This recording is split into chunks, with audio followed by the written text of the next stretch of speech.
महामहिम से असत्य वाचन करवाया, ये बात मेरे को कहनी थी, तो आपने देखो कितनी तालियां बजाई। मेरा माननीय अध्यक्ष जी, सभी सदस्यों से एक आग्रह है कि जब लीडर ऑफ अपोजिशन बोले, इधर का कोई व्यक्ति न बोले, जब नेता पक्ष के बोले मुख्यमंत्री, तब इधर का कोई डिस्टर्ब न करे। मेरे में तो साहब अध्यक्ष जी, ये आपका काम नहीं। मेरे में तो खूब बोले, मेरे में तो खूब बोले, जितनी देर बोले उतना टाइम बढ़ा देना, मेरे पास कोई चिंता वाली बात नहीं है। किसी मैं पूरी सुनने को तैयार। अध्यक्ष जी,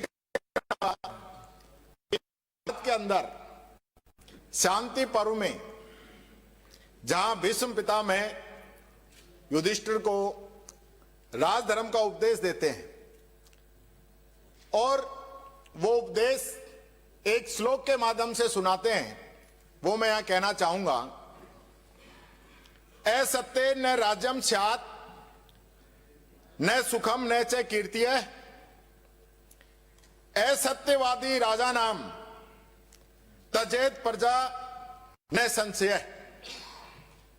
अर्थात झूठ के आधार पर,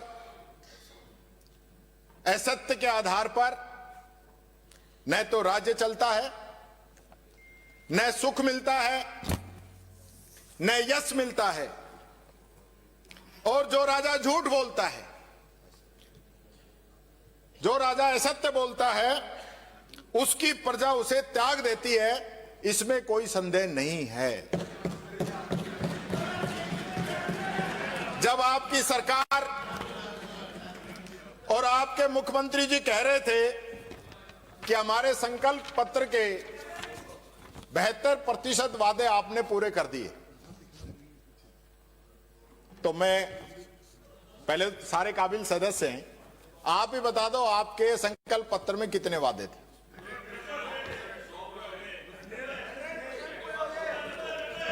टोटल कोई बताए ना, एक आदमी खड़ा होकर बता दे जो ज्यादा ज्ञानी है। आप पूछोगे तो फिर बोलेंगे, आप तो बोलो। जिस शपथ पत्र के यहां पे कसीदे पढ़े गए, घोषणा पत्र के, उसके बारे में आपको जानकारी नहीं कि हमने कितने वादे राजस्थान की जनता से किए हैं और उन वादों पे आप चुन के आ गए, वही आपको पता नहीं। फिर बात क्या करोगे आप? मैं बता देता हूं, आपने 9 खंडों में अलग अलग जो है 122 वादे किए, विभाग अलग अलग 122 वादे किए थे।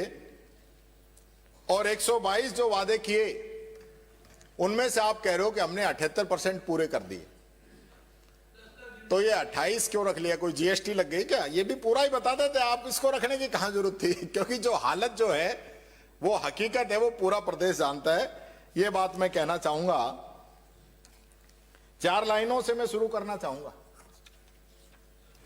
हां, कि लश्कर भी तुम्हारा है, सरदार भी तुम्हारा है, कि लश्कर भी तुम्हारा है, सरदार भी तुम्हारा है। तुम झूठ को सच लिख दो, अखबार भी तुम्हारा है। इस दौर के फरियादी जाए तो कहां जाएं, कानून तुम्हारा है, दरबार तुम्हारा है। एक सूरज की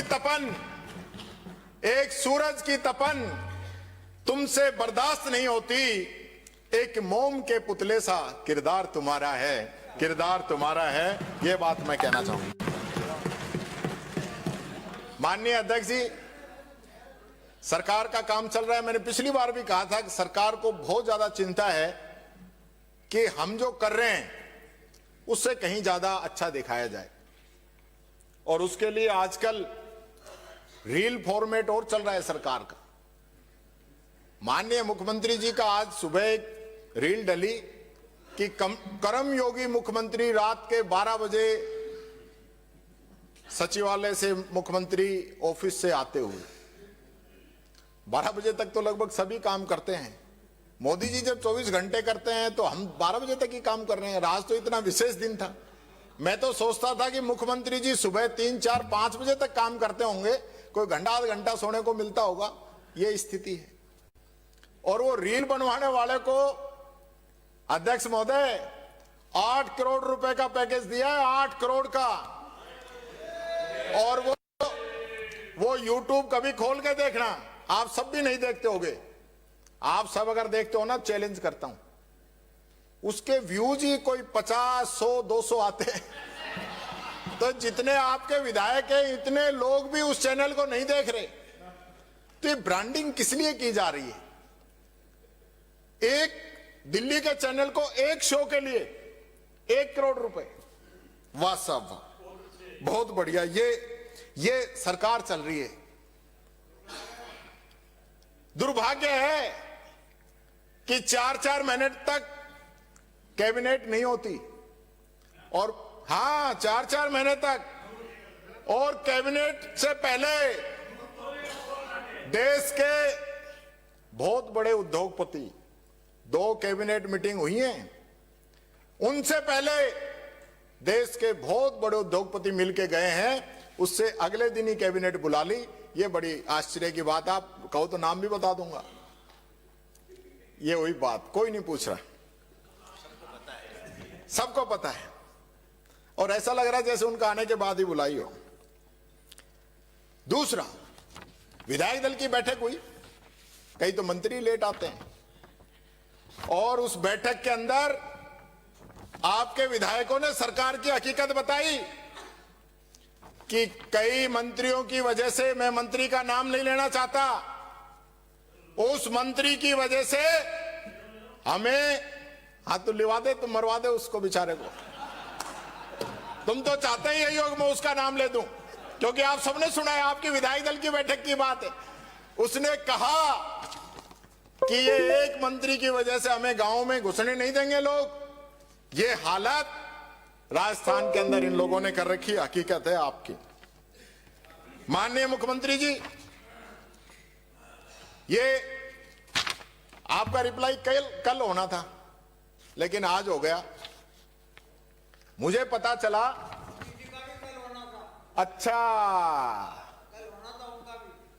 तो ये जो सारा जो मामला हुआ, जो अध्यक्ष जी ने भी एक बात कही थी कि मुख्यमंत्री जी एक फोटो खिंचवाते हैं सुनते हुए की, वही फोटो, क्योंकि कल भी उनका भाषण होना था और मुख्यमंत्री जी को वो फोटो खिंचवा के दिल्ली भेजनी थी, इसलिए एक दिन इसको भी सरका दिया गया। ये हकीकत है।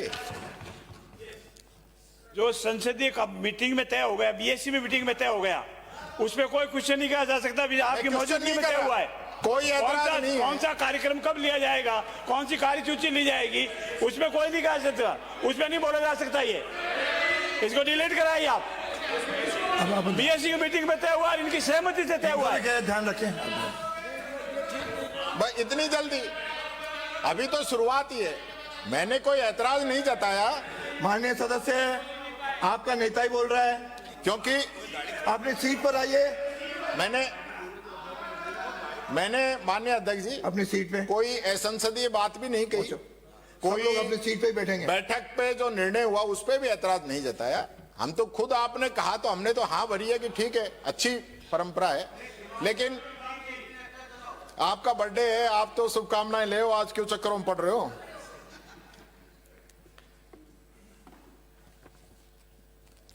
आपने 2 साल की उपलब्धि गिनाने के लिए मंत्रियों को जिलों में भेज दिया। क्या उपलब्धि गिना क्या है? एक मंत्री से तो प्रेस वाले पूछते रहे कि एक तो गिना दो, एक उपलब्धि तो बता दो, जिस शहर में, जिस जिले में आप प्रेस कॉन्फ्रेंस कर रहे हो, वही एक मंत्री।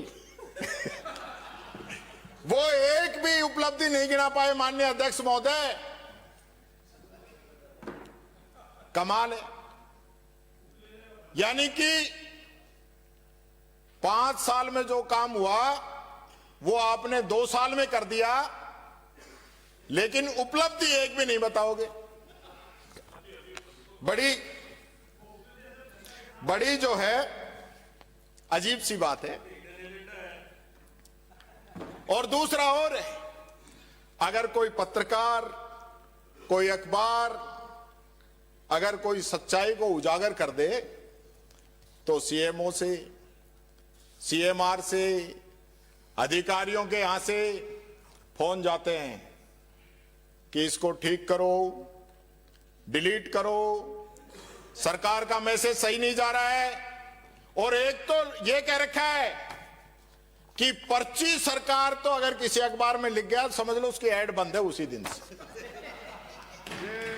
ये हकीकत है। तो मैं कह रहा हूं आप काम करो ना, तो मीडिया मैनेज करने की जरूरत ही कहां है। आप अच्छा काम करो, हम चाहते हैं।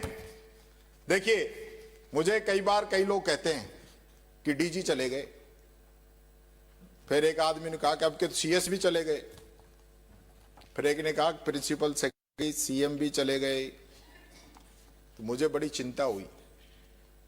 मैंने कहा सीएम नहीं जाना चाहिए, सीएम हमारा यही रहना चाहिए, कुछ भी हो आदमी ठीक है, औरों के मुकाबले ठीक है।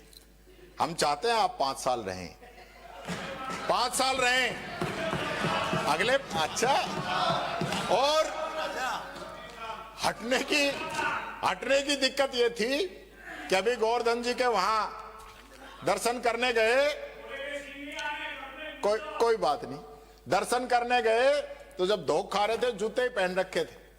मैंने पूछा यार ये क्या कारण था? बोले मुख्यमंत्री जी को चिंता ये थी कहीं फोन आ जाए, जूते पहनने का टाइम नहीं मिले तो पहन के धोख खा लो। ये स्थिति है। आपने जनसुनवाई शुरू की इस पूरी नई साल में, यानी जनवरी और अब फरवरी शुरू होगी। कितनी जनसुनवाई की है मुख्यमंत्री जी? मुख्यमंत्री आवास पे या ऑफिस पे कितनी जनसुनवाई की? आप तो जनसुनवाई कर रहे हैं ना। बीजेपी कार्यालय पे बीजेपी कार्यकर्ताओं की जनसुनवाई हो रही है, तो फिर आम पब्लिक कहां जाएगी? जो इस प्रदेश का विषय है, इस प्रदेश का जो जरूरतमंद व्यक्ति है, जो गरीब है, जो कहीं ना कहीं किसी उम्मीद में है कि मुझे सरकार से लाभ मिलेगा, राहत मिलेगी, मेरे साथ अगर कहीं अन्याय हो रहा है तो मुझे न्याय मिलेगा, तो वो कहां जाएगा? वो पता है मैं मंत्रियों के घरों के बगल में ही रहता हूं। मेरे से मत पूछवाओ कि कितने मंत्रियों के दरवाजे खुले हैं, कितनों के बंद रहते हैं। मैं वहीं रहता हूं, सिविल लाइंस में ही है, सिविल लाइंस में ही आपने मकान दे रखा है, वहीं रहता हूं। और मुझे पता है कितने मंत्री रहते हैं, कितने जनसुनवाई करते हैं, कितनी गहमा गहमी रहती है। सिविल लाइंस के तो रास्ते ही बंद कर रखे हैं। जनसुनवाई करने वाले आएंगे कहां से? ये हालत है। और कई मंत्रियों को तो सचिवालय गए हुए कितने कितने दिन हो गए। मुख्यमंत्री जी जरा रिकॉर्ड निकलवाओ। अकेला आदमी कहां तक लड़ाई लड़ेगा? आप खूब मेहनत करो पर फौज तो साथ चले। अब ये तो जो स्थिति यहां आप देख रहे हो, 3-4 दिन से जो हालत हो रही है, यानी कि आप इतना इनको समझाते हैं, कहीं टाइट भी कहते होंगे, लेकिन उसके बाद जो है ना, नतीजा वही ढाक के 3 पात वाली स्थिति है। कुछ आप लोग करिए। अब 2.25 साल हो गए, अब भी हमारा नाम लेते हैं मुख्यमंत्री जी। मुझे चिंता ये होती है कि ये जो सरकार है इसको बने हुए 2.25 साल हो गए, आधा समय पूरा हो गया। 4 साल बाद ये बैठे हैं ना, ये मानना छोड़ देंगे आप लोगों की, क्योंकि इनको पता है अगला राज कांग्रेस का आएगा। तो आधा समय पूरा हो गया, और आधा समय पूरा होने के बावजूद भी जो स्थिति आपकी घोषणाओं की, दूर जाऊंगा तो समय लगेगा, यही बात कर लेते हैं। सभी माननीय सदस्यों के लिए घोषणाएं की थी कि आपका जो वेतन है वो महंगाई बढ़ेगी तो उसी तर्ज पे आप लोगों का भी बढ़ जाएगा, ताकि कभी किसी को कोई ऐतराज नहीं हो कि जिस प्रकार से सैलरी, वेतन, भत्ते अधिकारी, कर्मचारी या अन्य प्राइवेट सेक्टर के अंदर बढ़ते हैं, उसी हिसाब से विधायकों के बढ़ जाए। लेकिन नहीं बढ़े। असली दर्द की बात नहीं है। मैं देखूंगा बढ़ेंगे जब आप लोगे कि नहीं लोगे। हाँ, ये हमारे पत्रकार साथी बैठे हैं, आपने इनकी घोषणा कर दी आरजीएचएस की, ओपीडी तो अब तक नहीं मिल रही। बच्चों को स्कॉलरशिप अब भी नहीं मिल रही, पूछ लो। मकान दे दिए हो तो पूछ लो। तो ये घोषणाएं क्यों कर रहे हो आप और मैं? सिविल लाइंस में रहते हैं। पिछली बार घोषणा होगी उसकी ओवरब्रिज की, वो तो बन ही गया होगा, पिछले से पिछले बजट का था। और इस बजट में आपने सहकार मार्ग के ऊपर भी फ्लाईओवर की घोषणा की थी। उस पे तो गाड़ियां ऐसे दौड़ रही हैं कि बस पूछो मत। यानी मुझे पता चला है कि उसके लिए तो अभी एबीसीडी शुरू नहीं हुई, कोई प्लान ही नहीं है, कोई भूमि चिन्हित नहीं, कोई बजट का एलोकेशन नहीं, कुछ नहीं, न कोई टेंडर न कोई वर्क ऑर्डर।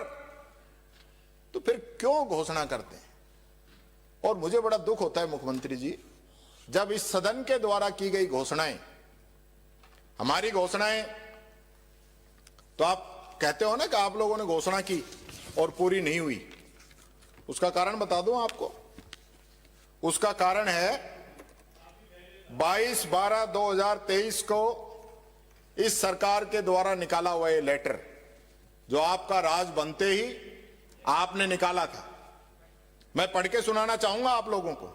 पहली शर्त, जिन कार्यों के टेंडर वर्तमान में आमंत्रित नहीं किए हैं उन्हें आगामी निर्देशों तक नहीं लगाया जाए, पहली शर्त। दूसरी शर्त, अगर टेंडर भी आमंत्रित कर दिए हैं तो वर्क ऑर्डर नहीं दिए जाएं, दूसरी शर्त। और तीसरी शर्त, अगर वर्क ऑर्डर भी दे दिए हैं और काम शुरू नहीं हुआ है तो उसको भी रोक दिया जाए। ये हकीकत है इस सरकार की। और मैं चैलेंज करता हूं मुख्यमंत्री जी, मैं चैलेंज करता हूं, 75 साल के इतिहास में किसी भी सरकार ने कोई ऐसा एक ऑर्डर सभी कामों के लिए, एक आध के लिए तो कोई कर सकता है, लेकिन टोटल कामों पे आप रोक लगा दो और फिर जनता में ये कहो कि कांग्रेस के बनाए हुए घोषणा की हुई पूरी नहीं हो रही। कैसे होंगी? कैसे होंगी? ये हालत है, ये हालत है आपकी। इसलिए माननीय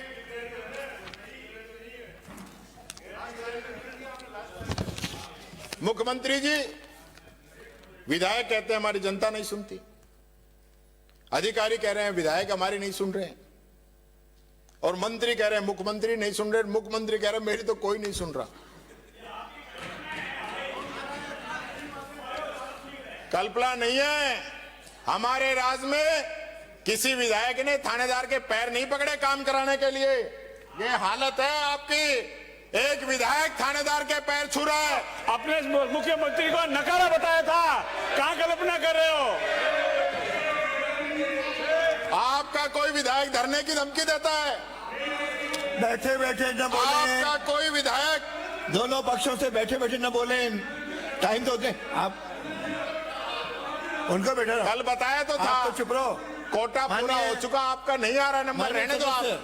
मत गला खराब करो, मत गला खराब करो। जवाब देने के लिए अवसर है। अरे माननीय सदस्य, आप बराबर बोल रहे हो। माननीय सदस्य सुनो सुनो सुनो, थोड़ा सा सुनो। आपके काम की बात कह रहा हूं, आपका ही भला होगा। अरे फिर कोई विधायक धरने की धमकी देता है, कोई इस्तीफे की देता है आपके विधायक, कोई मरने की देता है। कई विधायकों पे दादागिरी के आरोप लगे हैं, कई विधायकों पे आरोप लगे तो ऐसा पिटवाया सूरज माली को बेचारे को, आज भी वो हॉस्पिटल में है। ये आपकी सरकार के, आपके विधायकों के कारनामे हैं। वो आज भी जो है स्ट्रेचर पे है। एक आदिवासियों की जमीन किन लोगों ने नाम कराई, किन किन लोगों की मिली भगत है उसके अंदर, कौन कौन लोग हैं? मैं मुख्यमंत्री जी इससे आगे नहीं जाना चाहता, पर मैं चाहता हूं कि इस पूरे प्रकरण की जांच हो और जो भी इसमें दोषी हैं उन पे कार्रवाई होनी चाहिए। गरीब आदिवासी की जमीन जिस प्रकार से छीनने की कोशिश की गई उस पे कार्रवाई होनी चाहिए, बात मैं कहना चाहूंगा। आपके विधायकों की हालत यह है, बीकानेर के अंदर विधायक खड़ा रहा, कलेक्टर बैठा है। अलवर के अंदर कैबिनेट मंत्री की प्रेस कॉन्फ्रेंस में से कलेक्टर उठ के चली जाती है और कई लोग हैं, कईयों की मैं बताना चाहूंगा कि जो हालात इस सरकार के हैं, बताऊं ये राम जी वाली मत बताना, राम जी वाली मत बताना, वो पुरानी होगी। आपने भी कहा था पुरानी होगी, मैंने आपको अखबार की कटिंग भी भेजी थी। और यही नहीं, मैं इसमें कोई दोषारोपण नहीं कर रहा हूं, लेकिन सरकारी अधिकारी और जनप्रतिनिधियों के बीच में एक सम्मान होना चाहिए। एक प्रभारी मंत्री से कलेक्टर किस प्रकार से बात करता है, एक विधायक से तहसीलदार किस प्रकार से बात करता है। प्रोटोकॉल में हम कहते हैं, प्रोटोकॉल में कहते हैं चीफ सेक्रेटरी से ऊपर का दर्जा है, लेकिन क्या यह प्रोटोकॉल है? कोई गरीब जनप्रतिनिधि या कोई नया जनप्रतिनिधि है तो उसका मजाक उड़ाया जाता है। इस समय मैं कहना नहीं चाहूंगा आपकी हालत क्या है। आपके मंत्री और राज्य मंत्रियों के बीच में प्रधान हटाने को लेकर भी झगड़ा चल रहा है। सूर सागर के अंदर कलेक्ट्रेट पे धरना देने की बात विधायक कर रहे हैं। एक मंत्री पे बिजली का खंभा हटाने में उसके बेटे का नाम का भी जिक्र है। मैं पूरा बताऊंगा तो पूरी पोल खुल जाएगी। सरेआम हालत यह है माननीय अध्यक्ष महोदय, गैंगस्टर कोई वॉक पे जाता है गोली मार के चला जाता है, कोई जिम में जाता है गोली मार के चले जाते हैं। ये हालत है आपकी, ये कानून व्यवस्था है। अभी 3 दिन पहले क्या हुआ सवाई माधोपुर के अंदर, क्या हालत हो चुकी है। एक महिला बकरी चराने गई, उसके पैरों के अंदर चांदी के कड़े थे। कड़े निकालने के लिए अपराधियों ने उसकी हत्या की और उसके पैर काट के कड़े निकाल के ले गए। माननीय अध्यक्ष महोदय, ये शर्म की बात है। और हम कानून व्यवस्था की दुहाई दे रहे हैं, प्रदेश की बड़ाई कर रहे हैं। ये कानून व्यवस्था है, यही कानून व्यवस्था है। कितने लोगों पे कार्रवाई हुई है? आप कभी पूछते हैं कि किसके इलाके में जो घटना हुई है, कौन थानेदार, कौन डीएसपी, कौन एसपी इसका जिम्मेदार है? लेकिन हम उनकी जिम्मेदारी तय नहीं करते और उल्टा जनप्रतिनिधियों को आगे करके और धरने प्रदर्शन खत्म करवा देते हैं। ये ऐसे चलने वाला नहीं है मुख्यमंत्री जी। आप काम करना चाहते हैं, आप में अगर काम करने का मादा है तो जहां गलती होती है उन पे कार्रवाई कीजिए। आपके क्षेत्र के अंदर एक तहसीलदार और एक और अधिकारी, दोनों ने मिलके तालाब की जमीन को ही बेच दिया। आपने कार्रवाई की, आपने उसको सस्पेंड किया, लेकिन आपने एसीबी में केस क्यों नहीं किया? जब आपने यह समझा कि उसने गलत किया है, उसकी मंशा गलत थी, तो उस पे एसीबी का मुकदमा दर्ज होना चाहिए था उन लोगों पे, और या अगर उनकी गलती नहीं थी तो सस्पेंड नहीं होने चाहिए थे। क्या हम यही सुशासन है? और आपके विधानसभा की बात बता रहा हूं माननीय मुख्यमंत्री जी, जो एसडीएम अपनी सीट पर बैठ के जो निर्णय करके गया राजस्व मामलों के, आज वही एसडीएम RAA बन के उन्हीं की अपील सुन रहा है। ये तो आप बताइए, संसदीय मंत्री बताएं कि जिस आदमी ने जो प्रकरण पहले सुना हो और उसी की अपील उसी के करवा रहे हो। न रहने दो। आप चुनाव क्यों नहीं करा रहे? चुनाव कराने में आपको क्या दिक्कत है? वही RAA गया जिसको मदन जी राठौड़ ने लगवाया था, इन्होंने हटवा दिया, वही है। वही है। तो ये जो बात है आपको समझनी पड़ेगी। और आप जो है वो तहसीलदार ही नहीं लगा पाए अब तक अपने क्षेत्र में। यानी मुख्यमंत्री जी के विधानसभा क्षेत्र में तहसीलदार की पोस्ट तभी से खाली है, नवंबर से ही, फरवरी आ गया, तो हम दूसरी जगह का क्या सुशासन देंगे? जी राम जी, मेरे को ऐसा लगा है सरकार की भी जयराम जी हो गई है।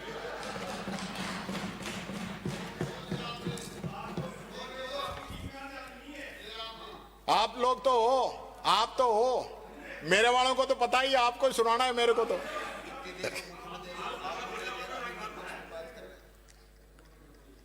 कई एमएलए ऐसे हैं जो यहां 5 दिनों की चर्चा में खूब प्रशासन के खिलाफ बोल रहे हैं। ना मुख्यमंत्री जी के ना ऐसे नहीं बोल रहे, वो तरीके से बोले, ऐसे नहीं बोले। सरकार के खिलाफ, सरकार का मालिक तो मुख्यमंत्री होता है, पर इनका भी मरण है। यहां बोले तो आप मारो और नहीं बोले तो जनता मारे।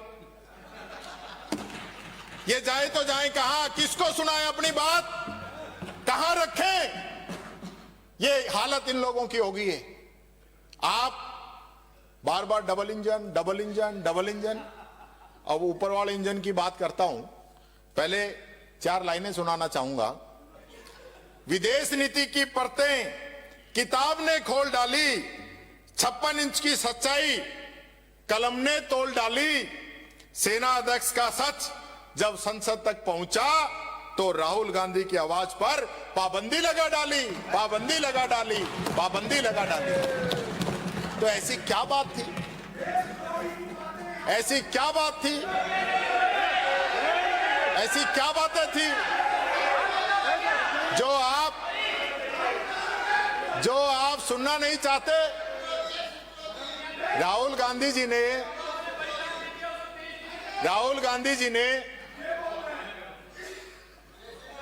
2 लाइनें दी थी ना मैंने।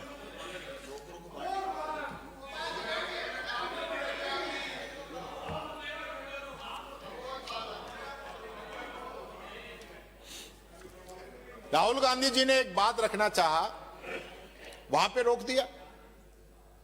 उन्होंने जो बात कही वो अपनी तरफ से नहीं की, जो उस समय के सेनाध्यक्ष थे उन्होंने अपनी बात कही और वो किसी मैगजीन के अंदर प्रकाशित हुई, वही तो बात कही। और मैगजीन में छपी है, ये मैगजीन भी दिखाऊं क्या, जिस मैगजीन में छपी है? यानी कि कोई फर्जी नहीं है, एक एक चीज लेके आया हूं। और इतनी प्रॉब्लम राहुल गांधी जी से।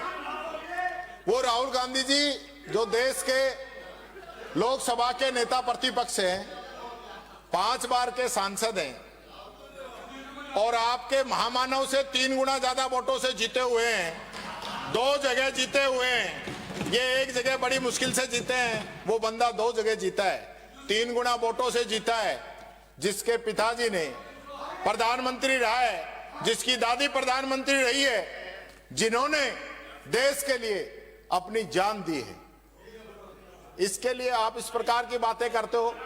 वो जो बात कहते हैं वो हकीकत है। हो सकता है कि आप जो है शोर शराबे के अंदर इस प्रकार की बातें कहोगे। मैं 2 लाइनें उनके लिए भी कहना चाहूंगा कि है बहुत अंधियार, अब सूरज निकलना चाहिए। जिस तरह से भी हो ये मौसम बदलना चाहिए। रोज जो चेहरे बदलते हैं लिबासों की तरह, कि रोज जो चेहरे बदलते हैं लिबासों की तरह, अब जनाजा जोर से उन लोगों का निकलना चाहिए। फूल बनकर जो जिया वो यहां मसला गया, जिसको फौलाद के साचे में डलना चाहिए। छीनता हो जब तुम्हारा हक कोई, उस वक्त आंख में आंसू नहीं 16 निकलना चाहिए। आज राहुल गांधी की आंखों में 16 निकल रहा है, उसको सहन नहीं कर पाओगे आप लोग, ये बात मैं कहना चाहूंगा। अब मैं देश के, मैं नाम नहीं लूंगा, कि नॉन बायोलॉजिकल एक सज्जन है, उन्होंने 2013 में एक चुनावी रैली में भाषण दिया था, वो मैं सुनाना चाहूंगा कि आज ऐसी स्थिति आई है कि भारत सरकार और भारत का रुपया दोनों के बीच में स्पर्धा लगी है कि कौन ज्यादा गिरेगा, किसकी साख ज्यादा गिरेगी। रुपए की कीमत गिर रही है या दिल्ली में बैठे सरकार की कीमत गिर रही है, देश आज ये पूछ रहा है। उसी सज्जन ने कहा था तत्कालीन प्रधानमंत्री मनमोहन सिंह जी पे कि जब रुपया गिरता है तो देश की साख भी गिरती है। जिस देश का रुपया गिरता है उस देश के प्रधानमंत्री की प्रतिष्ठा भी गिरती है। रुपये की गिरावट सीधे सीधे प्रधानमंत्री की साख और उसकी गरिमा से जुड़ी होती है। रुपया जितना नीचे गिरता है प्रधानमंत्री की साख भी उतनी नीचे चली जाती है। ये नॉन बायोलॉजिकल एक सज्जन है, उनके द्वारा 2003 में कहा था। और उन्होंने ये भी कहा था कि भ्रष्ट राजनीति जो दिल्ली से चलती है उसका इसमें बहुत बड़ा रोल है। भारत का रुपया आज हॉस्पिटल के अंदर पहुंच गया है, वो अपनी अंतिम सांसें गिन रहा है, इसे तुरंत एक अच्छे डॉक्टर की जरूरत है। और उन्होंने ये भी कहा था कि ऐसे नहीं होता मित्रों, मैं शासन में बैठा हूं, मुझे मालूम है इस प्रकार से रुपया इतनी तेजी से नहीं गिर सकता। अरे नेपाल का रुपया नहीं गिरता, बांग्लादेश की करेंसी नहीं गिरती, पाकिस्तान की करेंसी नहीं गिरती, श्रीलंका की करेंसी नहीं गिरती। क्या कारण है कि हिंदुस्तान का रुपया इतना पतला हो गया कि गिरता ही जा रहा है। किसने कहा था ये? मैं नाम नहीं ले रहा हूं, मैं नाम नहीं ले रहा हूं, मैं पूछ रहा हूं, अब साख नहीं गिर रही? अब नहीं गिर रही ना साख, क्योंकि साख उसी की गिरती है जिसकी साख हो। क्योंकि आप लोगों ने चुप्पी साध ली है। 2014 में जब आपको चार्ज देके गए थे ना, तब 59 रुपए, $1 की कीमत 59 रुपए के बराबर थी। और आज फरवरी 2026 के अंदर 92 रुपए $1 के बराबर हो चुके। ये मैं आपको बताना चाहता हूं। यानी मनमोहन सिंह जी जैसे अर्थशास्त्री के लिए आपने क्या नहीं कहा, और आज चुप्पी। चुप्पी जिस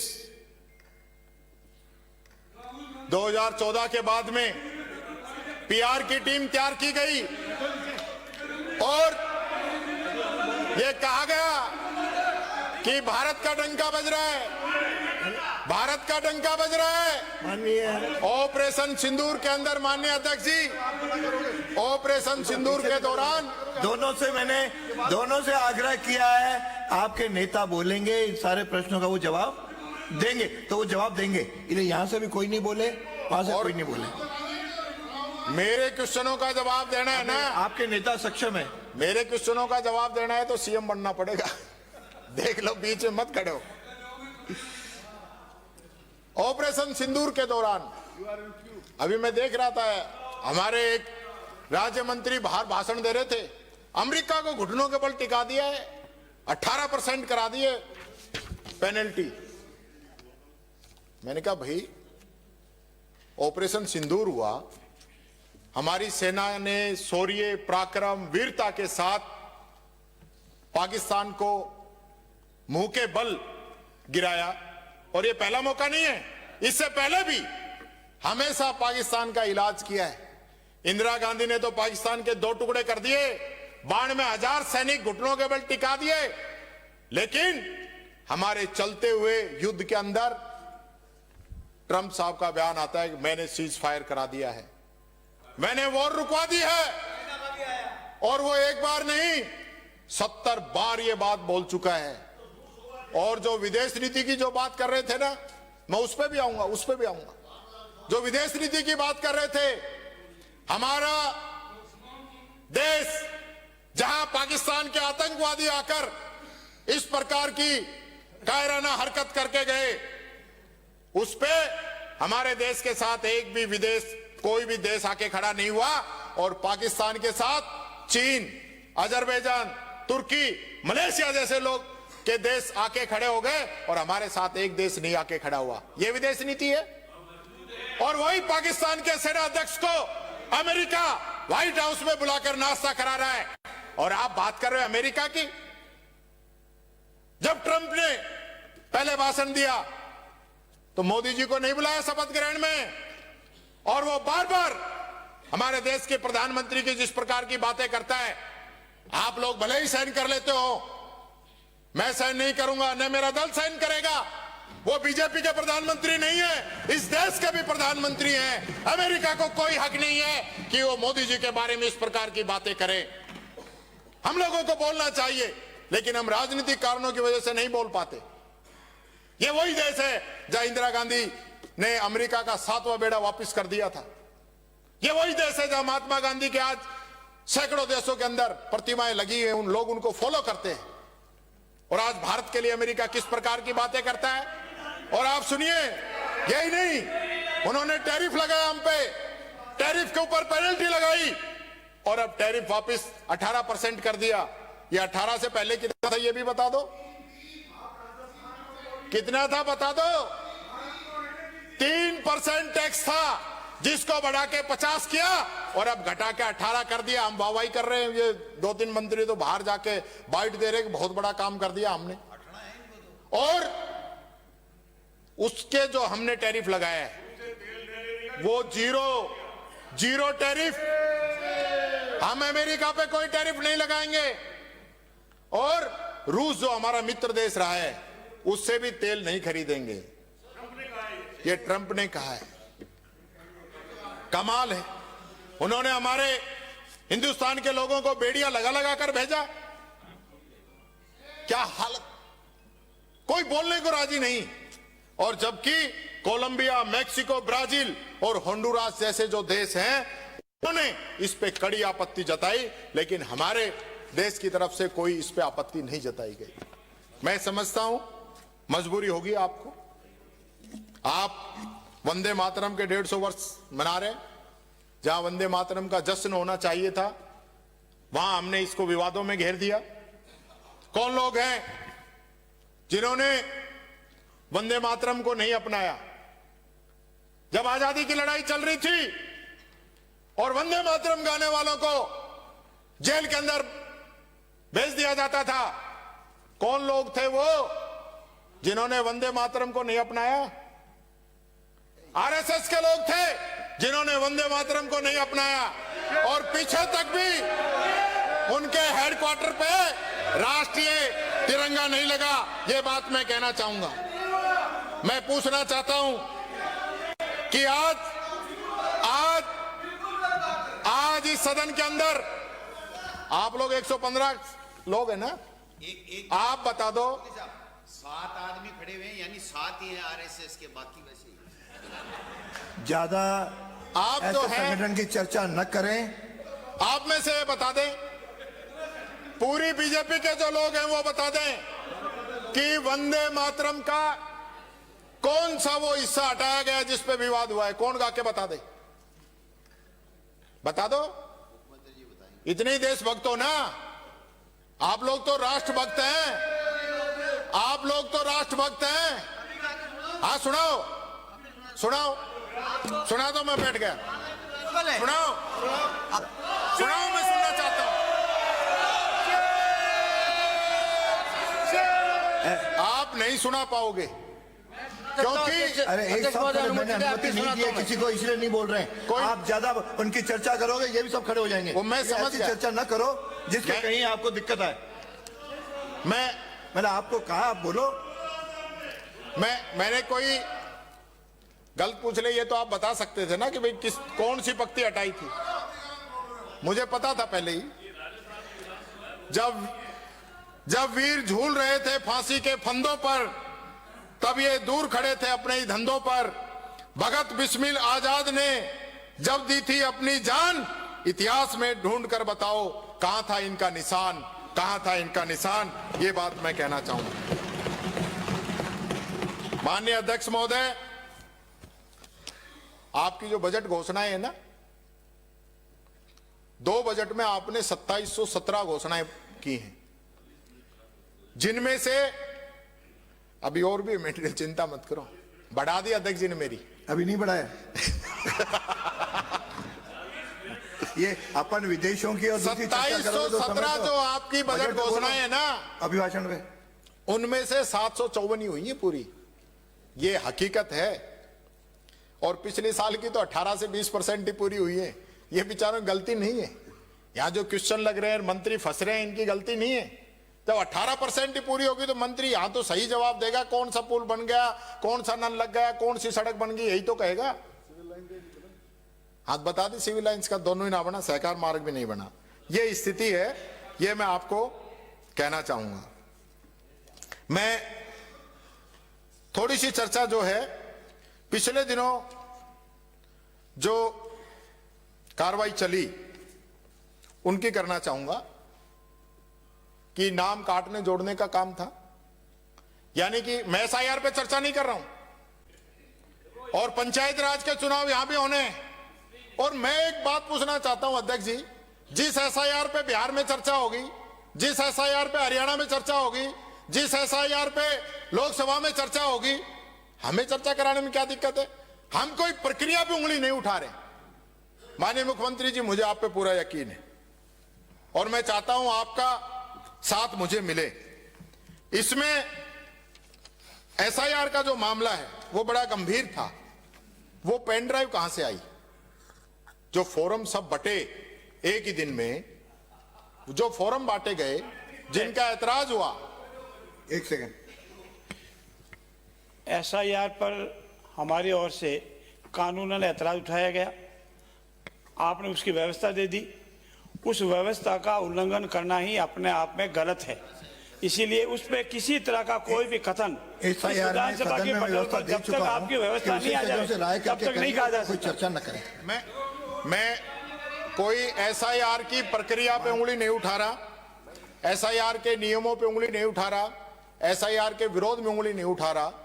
लेकिन वो पेन ड्राइव कहां से आई? बंबई से फार्म प्रिंट हुए थे क्या? और सब जगह जो बांटे गए, मैं तो मुख्यमंत्री जी से निवेदन कर रहा हूं कि इतनी जांच करा रहे हो, एक इसकी भी जांच करा दो, इसकी जांच करा दो कि ये फार्म कहां से आए और क्यों बांटे गए।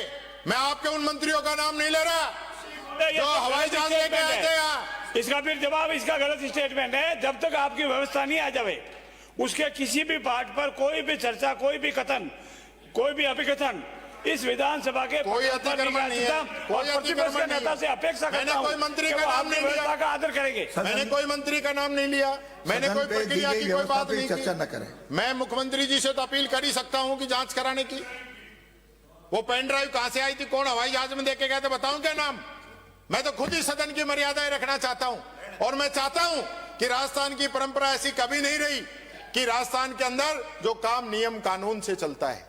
और इसमें भी मैं धन्यवाद देना चाहूंगा बहुत से अधिकारी कर्मचारियों को जिन्होंने अपने कर्तव्य का निर्वहन किया, उन बीएलओ को भी जिन्होंने लिख के दिया कि हम ऐसा गलत काम नहीं करेंगे, ऐसा काम नहीं होना चाहिए, हमारी परिपाटी नहीं है। यानी ऐसे नहीं तो वैसे। मैं पहली बार कोई दलित आदमी नेता प्रतिपक्ष बनाए।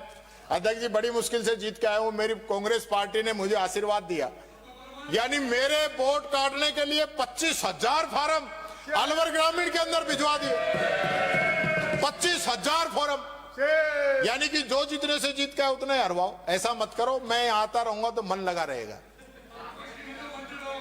इसलिए आप जिस प्रकार की जो बात कर रहे हो रहेगा वो गलत है। आदरणीय प्रतिपक्ष के नेता जी, हमारा तो मन लगे रहेगा, पड़ोस में तकलीफ होगी। सिर साठे रुख रहे तो भी सस्तो जान। मैं जंबो जी ने जो बात कही उसका यहां पे जिक्र करना चाहूंगा कि राजस्थान की वो धरती जहां अमृता देवी ने आंदोलन किया पेड़ बचाने के लिए, 363 लोगों ने अपनी जान दे दी और ये कहा कि अगर एक सर देकर भी एक पेड़ बचता है तो भी वो सस्ता है, इसलिए जान देने में पीछे नहीं हटना है। आज हम इन पेड़ों को क्यों काटने पे तुले हुए हैं? मैं पूछना चाहता हूं, जब जनभावना खेजड़ी के साथ है, हाई कोर्ट का निर्णय उस पे आया हुआ है, बीकानेर के अंदर जिस हम धर्म की बात करते हैं, हिंदू धर्म की, उस धर्म के साधु संत सन्यासी वहां पे आमरण अनशन कर रहे हैं, उनकी तबीयत बिगड़ रही है, उनको हॉस्पिटल में तो हम एडमिट करा रहे हैं, लेकिन खेजड़ी के लिए हम बात नहीं कर रहे हैं। मुख्यमंत्री जी, एक मंत्री नहीं गया वहां बात करने के लिए और आज गए, और हालत यह है कि लाखों लोग, करोड़ों लोग राजस्थान के ये चाहते हैं कि खेजड़ी नहीं कटनी चाहिए। ये बात मैं सदन के माध्यम से रखना चाहूंगा। ये हमारा पवित्र सदन, इस पे कानून बनाए, खेजड़ी काटने पर हमारा राज्य वृक्ष है, ऐसे बर्बाद कर रहे हैं हम उसको। और खेजड़ी तो खेजड़ी, छोटे मोटे पौधे घास तक भी पूरी साफ की जा रही है। ये हम किस ओर जा रहे हैं? जो ग्लोबल वार्मिंग की जो चेतावनी आई हुई है वो हमको समझनी पड़ेगी। हम अरावली को 90% अरावली को खोलना चाहते हैं। हम किस ओर जा रहे हैं? आज के इस समय में जहां पूरा देश और विशेष रूप से मैं बात करूं एनसीआर और दिल्ली के आसपास के पूरे क्षेत्र की, चाहे जयपुर हो, भिवाड़ी हो, अलवर हो, जोधपुर हो, बड़े बड़े शहर आपके पोल्यूशन से घिरे हुए हैं। दिल्ली के अंदर तो सांस लेने में दिक्कत है। मैं 2 दिन चला गया, अब तक जो है गुड़ और काली मिर्च लेनी पड़ रही है मेरे को। ये स्थिति है। मैं तो धन्यवाद देता हूं मुख्यमंत्री जी को, जो सप्ताह में 2-2, 3-3 बार जाते हैं और उस पोल्यूशन को झेल रहे हैं। ये तो इनको धन्यवाद है, क्योंकि राजस्थान से अगर कोई व्यक्ति सबसे ज्यादा दिल्ली गया इन 2.25 वर्षों में तो हमारे माननीय मुख्यमंत्री जी हैं। गजब के फेफड़े हैं साहब, गजब के फेफड़े, जो पूरा इतना पोल्यूशन भी झेल रहे हैं। ये बात आपको गर्व मैं कहना चाहूंगा। आपको गर्व होना चाहिए। नहीं गर्व है साहब, मैं तो गर्व की बात कर रहा हूं। मैं ये कहना चाहूंगा कि शंकराचार्य, ये नया भारत आ गया। यानी शंकराचार्य बोले तो डिग्री लाओ, किसान बोले तो डिग्री लाओ, सर्टिफिकेट, और कोई वकील बोले तो सर्टिफिकेट दिखाओ। खुद की डिग्री कहां है? दिखाई है क्या आज तक? ये हमारा सनातन, जिसके अंदर शंकराचार्यों को सर्वश्रेष्ठ माना गया है। आज हो क्या रहा है? आज उल्टा हो रहा है। जिनको पूजा करनी थी वो देश चला रहे हैं, और जिनको देश चलाना था वो पूजा कर रहे हैं। यानी कि राम मंदिर का जब शुभारंभ हुआ तो जितने भी ब्राह्मण, पंडित, शंकराचार्य, वो सब तो दूर बैठे थे, और हमारे माननीय जो है वो पूजा कर रहे थे। यानी कि जितना भी शुभारंभ होता है हम सब लोग यहाँ पे हैं। रोजाना मंदिरों के जब उनका लोकार्पण होता है, उनमें मूर्ति स्थापना होती है, उसके अंदर सब लोग जाते हैं, लेकिन हम लोग पीछे बैठते हैं, और जो वहां पंडित ब्राह्मण जो भी आते हैं वो आगे रहते हैं।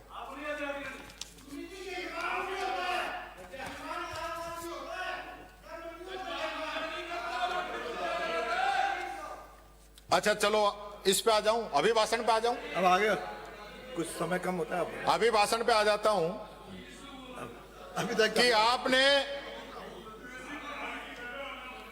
आपने जो है ना, अभिभाषण पे आ जाता हूं। जो घोषणा पत्र की सबसे पहली आपकी घोषणा है वो है किसानों को 12,000 रुपए देने की।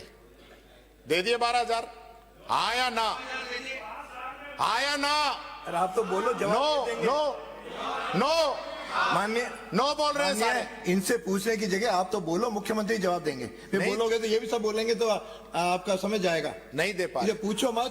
पहले पेज पे 10 मिनट बाकी हैं। पर ये माननीय अध्यक्ष महोदय, मैं सिर्फ हाँ या ना में चाहता हूं जवाब में। आपने घोषणा की 12,000 रुपए किसान सम्मान निधि देंगे, हाँ या ना? आपने कहा गेहूं पे 2700 रुपए एमएसपी पे खरीदेंगे, हाँ या ना? आपने कहा एमएसपी पर ज्वार और बाजरा खरीदेंगे, कितना बाजरा खरीदा आपने, हाँ या ना? आपने कहा कि जो किसानों की जमीन नीलाम होगी उस पे कानून बनाएंगे, हाँ या ना?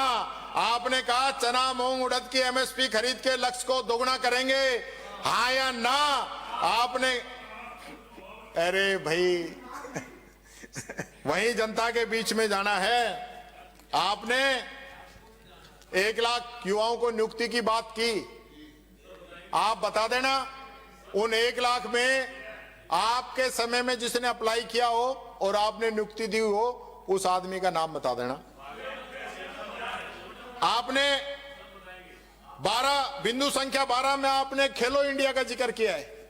ऐसा गेम मैंने नहीं देखा। मैं पूरे समय का मैं शॉर्ट में बता देता हूं। 400 मीटर रेस में एक आदमी दौड़ रहा था, एक ही महिला। 400 मीटर पुरुष में 2 पुरुष दौड़ रहे थे। 5000 मीटर महिला रेस में 2 दौड़ रहे थे। 400 मीटर हर्डल रेस में 1 दौड़ रहा था। यानी कि सिल्वर, गोल्ड, कांस्य यानी मेडल तक लेने वाले नहीं थे। और इसमें सबसे बड़ी बात, जो वहां खाली कुर्सी थी, मुख्यमंत्री जी उनको संबोधित कर रहे थे, ये और है। आपने बिंदु संख्या 20 में कहा कि यूनिफॉर्म की राशि 1200 देंगे, 600 रुपए दे रहे हो। मोदी पहने 10 लाख को सूट और ये बेचारा बाड़का को 300 रुपया एक ड्रेस का, यानी 600 रुपए में 2 ड्रेस, किताब भी, 2 यूनिफॉर्म भी और स्कूल बैग भी। वाह भाई वाह, तुम बहुत जोर का। 1200 की घोषणा 600 दिया है और उसमें भी ईडब्ल्यूएस को नहीं, ओबीसी को नहीं, सिर्फ SC ST को दिया है। बाकियों को क्यों नहीं भाई? बच्चे तो सभी कास्टों के हैं। ये बात मैं कहना चाहूंगा। 22 में आपने कहा कि 185 कॉलेजों के भवन लोकार्पित किए हैं। ये 185 में आपने मंजूर किया और बनाया हो वो बता देना। ये हमारे काम वालों की रिबन काट काट के ऐसा मत करो। राजीव गांधी स्कॉलरशिप क्या हाल कर दिया आपने? उसका क्या हाल किया? राजीव गांधी स्कॉलरशिप का नाम बदल दिया, कोई बात नहीं। हालत ये कर दी कि पहले जो है टॉप की 150 यूनिवर्सिटी थी, उनमें एडमिशन होता था, लेकिन आपने बहुत सीमित कर दिया। 50 टॉप यूनिवर्सिटी कर दी और संख्या भी इसको आधी घटा दी। पहले जो 300 बच्चे थे उनको 150 कर दिया। ये बात मैं कहना चाहूंगा आपके इसकी हकीकत। यानी शिक्षा से तो आपको ऐसा लग रहा है कि भाई शिक्षा में बाबा साहब अंबेडकर बाहर पढ़ के आए थे विदेश से, पंडित जवाहरलाल नेहरू, सरदार पटेल और आपके गुरु भी वहीं पढ़ के आए थे। तो हमारे बच्चे पढ़ने जाए तो क्या दिक्कत है? क्या दिक्कत है? कहां जाए? यहां जाए तो बिल्डिंग गिर जाती है। 3768 स्कूल आज की तारीख में जर्जर है और इस सरकार ने 1 रुपया मंजूर नहीं किया है। 40,000 से अधिक टॉयलेट नहीं है। 83,000 से अधिक कमरे टूटे पड़े हैं। कहां चले जाएं? कहां चले जाएं? ये स्थिति सरकार की है। मैं बात कहना चाहूंगा। राइजिंग राजस्थान की बात कर लें। ये राइजिंग राजस्थान का चक्कर क्या है? आप हमको बताते क्यों नहीं? राइजिंग राजस्थान में आपने कहा 35 लाख करोड़ के MOU हो गए। तो MOU बताओ तो सही सदन को, राजस्थान की जनता को, राजस्थान के हर एक नागरिक को बताना पड़ेगा। ये वो समय नहीं है, ये वो समय नहीं है। ये वो एक, जब नाश मनुष्य पे छाता है पहले विवेक मर जाता है। इस चीज का ध्यान रखना आप, क्योंकि पिछली बार ERCP पे पूछा तब भी मुख्यमंत्री जी कह रहे थे कौन पूछने वाले हो, किसकी ERCP, क्यों बताएं, हम हैं। और वही बात राइजिंग राजस्थान पे संसदीय मंत्री बोल रहे हैं, मालिक नहीं हो, मालिक नहीं हो, मालिक नहीं हो, ट्रस्टी हो, ट्रस्टी हो, राजस्थान की जनता के ट्रस्टी हो। बताना पड़ेगा कौन से नियम। RTI लगाएं, नहीं देते हो। विधानसभा में क्वेश्चन लगाएं, नहीं देते हो। और कौन सा नियम बच गया? यहां पूछ रहा हूं, नहीं बताते हो। हद हो गई आप लोगों के आगे, हद हो गई। क्यों ऐसा छुपाते हो? ये बात मैं आपसे पूछना चाहता हूं। ये बात आपका सवाल, अब ये सवाल नहीं, आप तो ये बोल रहे हैं। नो ब्राजो, आप नियमों का बता दिलवा दूंगा। आपका नेता बोल रहे हैं। बिंदु संख्या 36 में आपने नीतियां गिनाई हैं, लेकिन नीयत नहीं गिनाई। जरा नीयत भी बता दो, नीयत क्या है आप लोगों की, जनता को पता चल जाए। बिंदु संख्या 46 में आपने कहा कि फसल बीमा योजना की बात कही, भरतपुर और जोधपुर में ही 2-2, 3-3 साल के मुआवजे अटके पड़े हैं। मौजूदा मुख्यमंत्री और पूर्व मुख्यमंत्री के जिले के अंदर ये बात मैं आप लोगों से कहना चाहूंगा। एक और ही नया ट्रेंड चला दिया कि यानी कि जहां कांग्रेस का विधायक है तो बारिश से 1100 mm से ज्यादा हो जाए मुआवजा नहीं मिलेगा, और बीजेपी का एमएलए है तो 500 हो जाए जब भी मुआवजा मिल जाएगा। ये ऐसा तो किसानों को तो मत बांटो भाई। आप लोग हार गए होंगे पर 30%, 40%, 25%, 49% कुछ वोट आपको भी मिले हैं। ये जनता तो सबकी है, यानी कि प्रमाण ये रहा। ये मैं माननीय अध्यक्ष जी, ये मुआवजे का प्रमाण मैं टेबल करूंगा, मैं लेके आया हूं, मेरे पास है, ये टेबल करूंगा। डीएपी की किल्लत खुद आपके मंत्री ने छापे मारे और कहा नकली यूरिया बन रहा है, नकली खाद बन रहा है। मैंने पिछली बार भी पूछा था, आज भी पूछ रहा हूं, कितने लोग जेल के अंदर गए? मंत्री गायब है। कितनी फैक्ट्रियों पे आपने कार्रवाई की? मंत्री कहाँ है? 63 कटिंग इसकी भी लेके आया हूं जो यूरिया किसानों को मिलने के लिए आधार कार्ड तक लाइन पे लगवा दिया। आप लोगों ने कुछ तो शर्म करो, उसी किसान से वोट मांगते हो और उसी को लाठियां खाने पे मजबूर करते हो। ये आप लोगों की हकीकत है, ये बात करना चाहूंगा। बिंदु संख्या 58 में आपने कहा मंगला पशु बीमा, 40 लाख का वादा, 13 लाख का बीमा, बहुत बढ़िया। मुख्यमंत्री नेताजी दुग्ध किरोड़ जी वाला लफड़ा दोबारा हो गया क्या? आज आए नहीं। अब वाइंड अप। संबल योजना में 5 रुपए लीटर सब्सिडी का प्रावधान है। दे रहे हो? कितने समय में दे रहे हो बता दो। और पन्नाधान योजना का जो स्कूलों में दूध दिया है आपने, कब से पैसा नहीं दिया है? कब से पैसा नहीं दिया है? कमाल हो गया। ये डेयरी, ये किसान वो घाटे में चल रहा है और आप घोषणा कर रहे हो और वहां पेमेंट नहीं हो रही है। ये बात है आपकी। और आपने बड़े कसीदे पढ़ रहा था कोई कि हम जो है राजस्थान को दूध उत्पादन में 2 नंबर पे ले आए ना 2 नंबर पे। पहले 1 नंबर पे था, सही है, पहले 1 पे था, आप 2 पे ले आए इसको। अभी आपका राज आने के बाद में ये बात कहना चाहूंगा। बिंदु संख्या 64 में आपने दिन में बिजली की बात कही। जो सारा काम हमने किया आपने 4 जिलों में ही मात्र बढ़ाई है और बिजली नहीं आ रही। 85-86 में पेंशन का जिक्र किया, 3-3, 4-4 महीने नहीं आ रही। 97 में पूरे रसोई का जिक्र किया।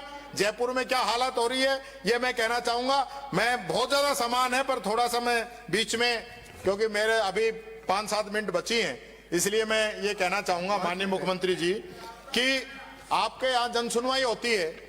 उस जनसुनवाई में पता चला है कुछ लोग जो है जमीनों का सौदा कर रहे हैं, खुद एप्लीकेशन लगा के सीएम हाउस में और जमीनों का सुलटेरा कर रहे हैं। आपको पता चला, आपने कार्रवाई की, आपने सस्पेंड किया, हटाया उस आदमी को, पर जेल में सुरंग वहीं नाक के नीचे ही। कमाल हो गया। दूसरों के दरवाजे की तो आप जिक्र कर रहे हो, खुद के घर के अंदर नहीं देख रहे हो। ये बात मैं आपसे कहना चाहूंगा। दूसरा जो मैं कहना चाहूंगा, आपने परसों मीटिंग ली उड़ता राजस्थान, आपने धमकाया अधिकारियों को, आपने की कि ये ड्रग्स कहां से आ रहा है। राजस्थान पत्रिका ने अभियान चला रखा है, हमारी कांग्रेस पार्टी ने अभियान चला रखा है। आप ड्रग्स कहां से आ रहा है अभी तक आपको यही नहीं पता है? क्यों नहीं पता है? इन सभी सदस्यों से पूछ लो। आने वाली पीढ़ी किस दिशा में जा रही है? हम अगर आज इस पे निर्णय नहीं करेंगे तो आने वाला कल बहुत खतरनाक होगा। यह बात मैं आप लोगों से कहना चाहूंगा। आज जयपुर के जाम की समस्या, जयपुर के अंदर व्यक्ति निकलता है 5 किलोमीटर में आधा घंटा, 1 घंटा लगता है। बच्चों की परीक्षाएं छूट जाती है, स्कूल में लेट हो जाते हैं, एम्बुलेंस के अंदर लोगों की मौत हो जाती है। आपने एक बार तो कहा था कि मैं जो है रूट नहीं लगवाऊंगा, फोटो भी खींची, अच्छी बात है। आपने एक मैसेज दिया कि मुख्यमंत्री भी लाल बत्ती पे रुक रहा है, फिर आपने वो रूट चेंज क्यों कर दिया? वो नियम क्यों चेंज कर दिया आपने? रोजाना रूट लगता है आपके लिए और पूरा रोड खाली हो जाता है। आज मैं आपके रूट के पीछे पीछे आया, 2 मिनट में विधानसभा पहुंच गया। रोजाना 15-20 मिनट लगती हैं। ये मैं मेरी स्थिति बता रहा हूं। लेकिन अगर हम इस जयपुर शहर की और ऐसे ही पूरे राजस्थान के जो अंदर जो शहर हैं उनके जाम की चिंता नहीं करेंगे तो कब करेंगे? आप बताइए। आपका तो लवाजमा है, खड़े हैं चौराहों पे, पूरा मैसेज वायरलेस जाता है, हट जाओ, रोक दो, ये कर दो, और सीएम साहब चले जाते हैं। लेकिन जो आम आदमी रोजाना निकलता है उस पे क्या बीतती है? क्या प्लानिंग है? कोई सरकार ने कोई इसके लिए प्लान तैयार किया है? कोई एजेंडे में रखा है आपने? आप मेट्रो जो शुरू हुई हमारे समय में आप कर नहीं पाए, घाट की गुणी जैसी हमने बना के दी, गुजर की थड़ी अंडरपास हमने बना के दिया, फ्लाईओवर आपका हमने बना के दिया। जो काम जो हो रहे सारे कांग्रेस सरकार की सोच थी। पूरा बाजार चौड़े करा दिए थे। ये धारीवाल जी यूडीएच मंत्री थे, क्या क्या काम नहीं हुआ। और आप लोग कर क्या रहे हो? ये जवाब जनता को देना। मेरे को तो आप बोल सकते हो। ये बात मैं आप लोगों से कहना चाहूंगा। सामान तो मेरे पास माननीय अध्यक्ष महोदय इतना है कि ये 2 घंटे तक इनको कह सकता हूं। लेकिन अंत में एक बात कहना चाहूंगा कि एजुकेशन का जो भंटाधार हुआ है, जनवरी के अंदर जो ट्रांसफर किए जा रहे हैं, हाई कोर्ट की रोक के बाद, चुनाव आयोग की रोक के बाद, मेरे को तो चुनाव आयोग बता रहे हो कि वो संस्था है, उसके बारे में बात नहीं करोगे तो चुनाव आयोग ने रोक लगा रखी, उनकी लिस्ट आप निकाल दोगे, आपको सारी छूट है। वाह साहब वाह। ऐसा बंटाधार मत करो। यहाँ की एजुकेशन का पूरा सेशन निकल गया, ना आपने साइकिल दी, ना आपने किताबें दी, ना आपने स्कूटी बांटी। जो बटी हमारे समय की है 60,000 स्कूटी, 2 साल की 30-30 हजार, टेंडर तक नहीं हुए हैं। ये बात मैं आप लोगों से कहना चाहूंगा। बच्चों के हितों से खिलवाड़ मत करो। राजनीति करने के लिए हम है ना, हमसे करो खूब राजनीति। ये बात, हाँ, राम कथा। और अंत में 2 लाइनों के साथ मैं अपनी बात को खत्म करना चाहूंगा कि बर्बाद गुलिस्ता करने को बस एक ही उल्लू काफी था, हर साख पे उल्लू बैठा है, अंजामे गुलिस्ता क्या होगा, अंजामे गुलिस्ता क्या होगा। यही बात कहते हुए माननीय अध्यक्ष महोदय बहुत बहुत धन्यवाद। राम राम। सदन के नेता माननीय भजन लाल जी।